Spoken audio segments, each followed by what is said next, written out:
Hi guys, welcome back to my channel. For those of you who are new here, my name is Amber.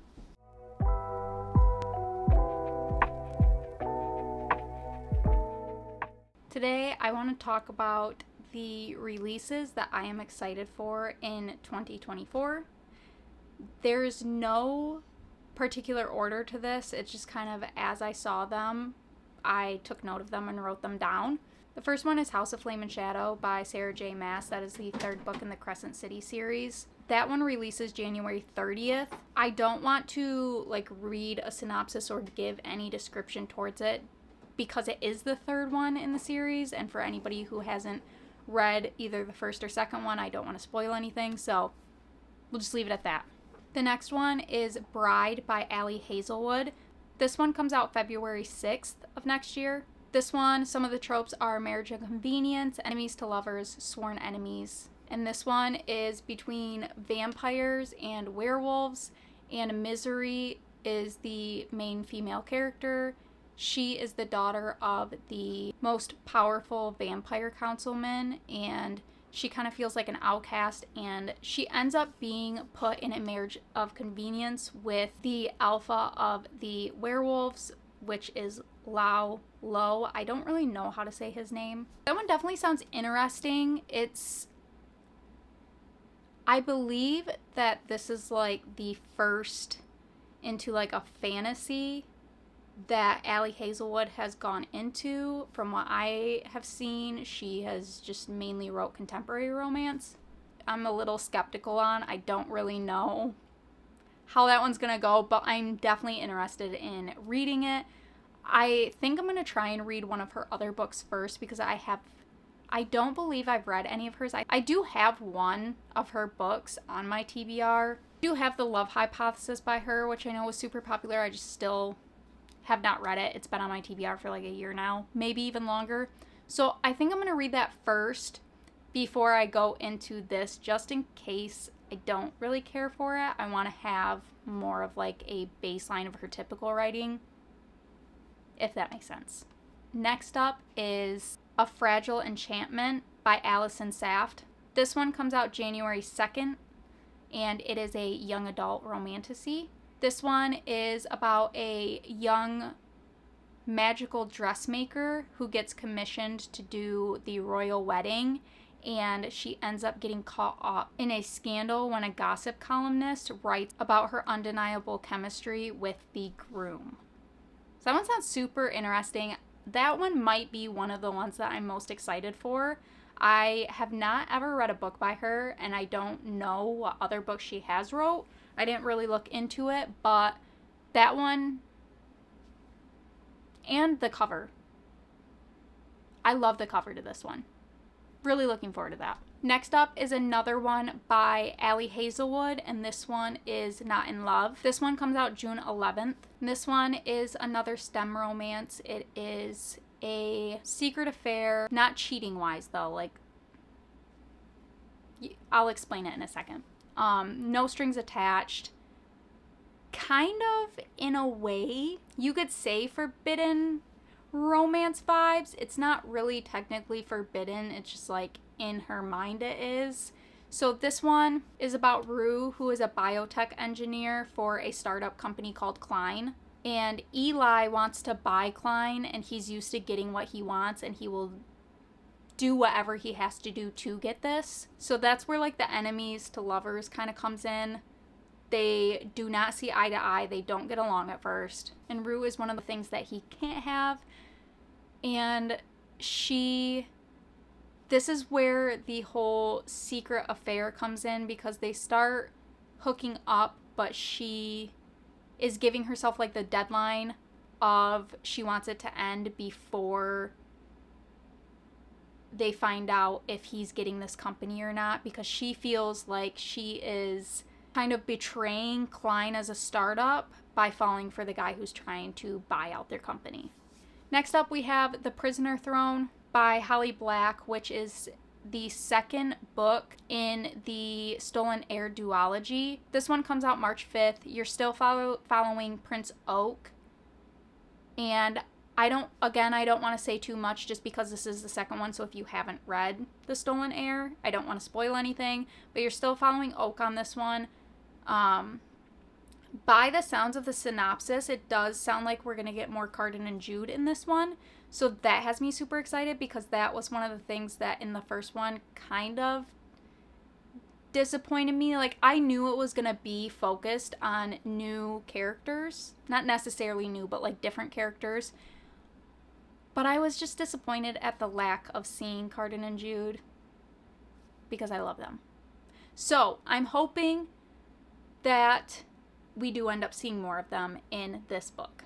Next up is another one I'm just now realizing. Another one by Allison Saft, A Dark and Drowning Tide. This one is a sapphic fantasy. It is academic rivals, enemies to lovers. This one comes out September 17th. So this one you're following, they're on a expedition with 6 eccentric nobles that are trying to find this fabled spring that is supposed to give untold power, which the king wants to harness so that he can secure one of these, like,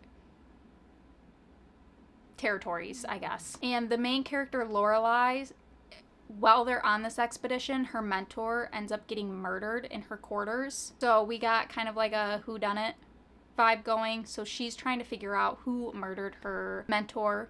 And there are 5 suspects, and she ends up teaming up with her longtime academic rival, and her name is Sylvia. They're trying to figure out who the murderer is, and they have to find this magical spring before another murder happens.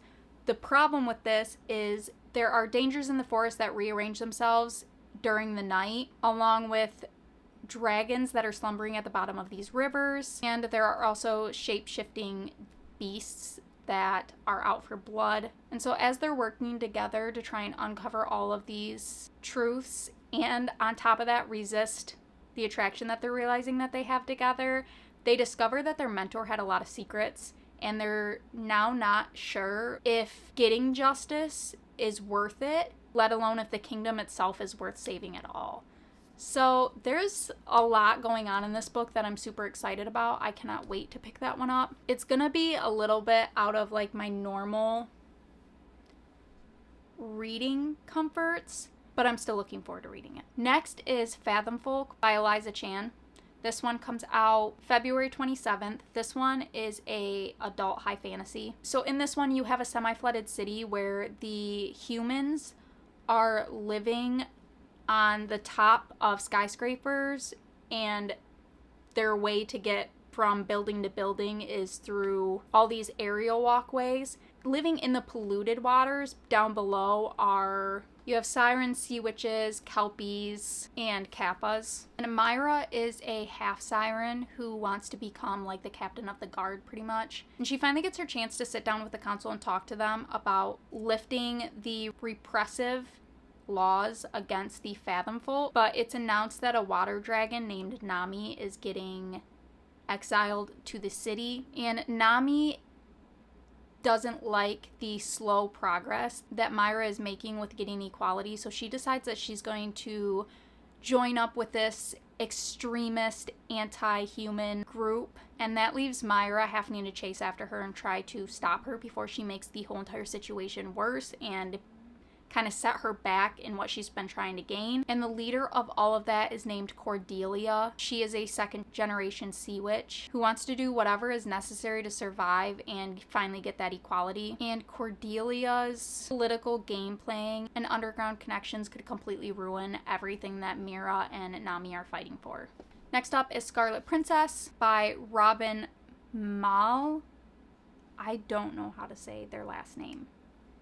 This one's already released. I saw Sarah Caroli talking about this book, and it sounded interesting, so I wanted to pick that up. This one says, a reckless princess, an enemy kingdom, and a mistake that could cost her everything. So this one is about Princess Rowan, who feels like an outsider, and she didn't expect to fall in love, let alone with a man from a barbarian kingdom that's half a world away. But then a series of things happen that end up putting her in the hands of the people that she was taught growing up to hate. And this forces her to reconsider everything that she's learned throughout her life about herself and these people. And I did see that this one says it takes place in the Lachlan realm, but after the Lachlan Treaty, but you can still read these without reading that. And I think that I will, and if I like it enough, then I might go back. I may regret that decision, but you know. The next one is Happily Never After by Lynn Painter. This one comes out March 12th. This one sounds so good. This one is about Sophie, who finds out that her fiance has cheated on her, but she doesn't want to call off her wedding because her future father-in-law is actually her dad's cutthroat boss. So she doesn't want to make things bad between her dad and his boss. She ends up hiring a professional objector to do it for her during their wedding.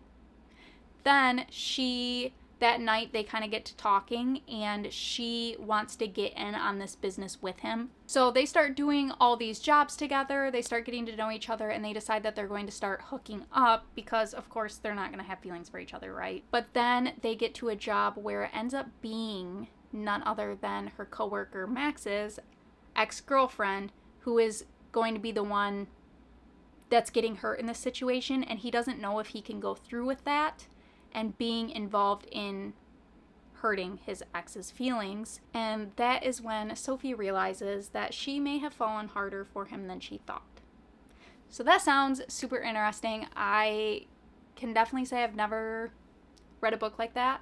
This will be my first Lynn Painter book, so I'm excited to get to that one. Next one might just be one of the ones that I'm looking forward to the most, and that is Funny Story by Emily Henry. This comes out April 23rd. This one is going to sound so confusing. This one is about her ex-fiance's ex's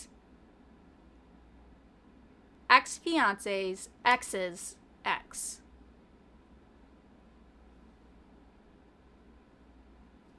Yeah. So this one is talking about how Daphne loves the way that her fiance tells the way that they met, their love story, until one day he realizes that he's actually in love with his childhood best friend, Petra. So now she is stranded in Michigan with no friends, no family, and the only thing she has is her dream job of being a children's librarian, but that doesn't really cut the bills. So she ends up becoming roommates with her ex-fiance's ex's ex, which is Miles. So Petra's ex, Miles.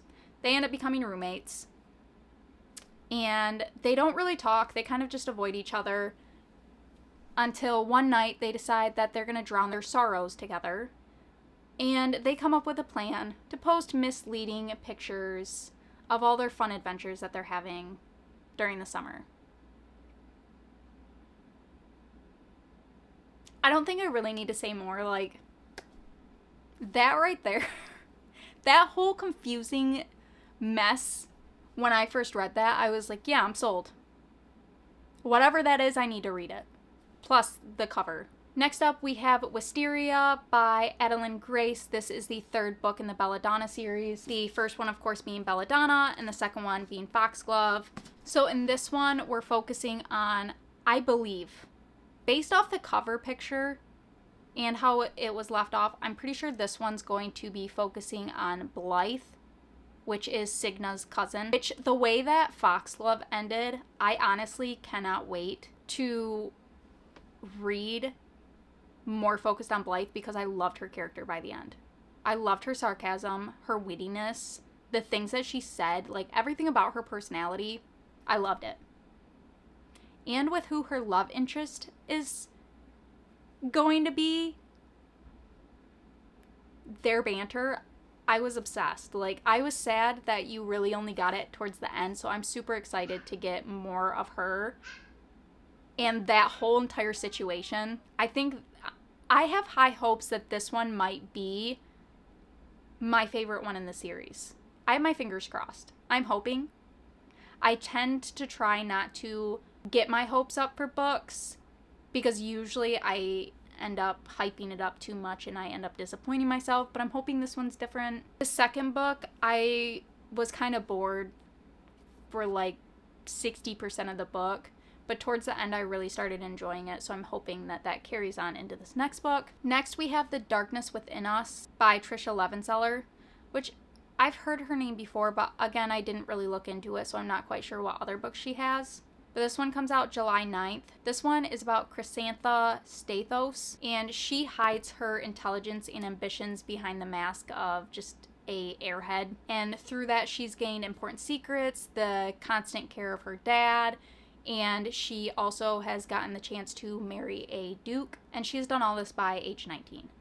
The Duke is old, he's pretty much on his deathbed, so she is very close to getting her chance to finally have the wealth, the freedom, and just the safety that she's been looking for. But her little sister manages to take away that victory from her, and Alessandra is going to marry the Shadow King, who is the most powerful man in the world. Then after her husband dies, a estranged grandson shows up to take all of the inheritance from her, and she swears that she is not going to let a man, let alone one who is handsome, alluring, with strange magic, take everything that she has built away from her. And the last line kind of got me. It said, no, she wants Eric's Deimos dead, and a Stathos girl always gets what she wants. So I am definitely interested in that one. Again, another one kind of out of my typical reading comfort zone, which I'm trying to, that's like one of my things in 2024 that I want to do. I want to get more out of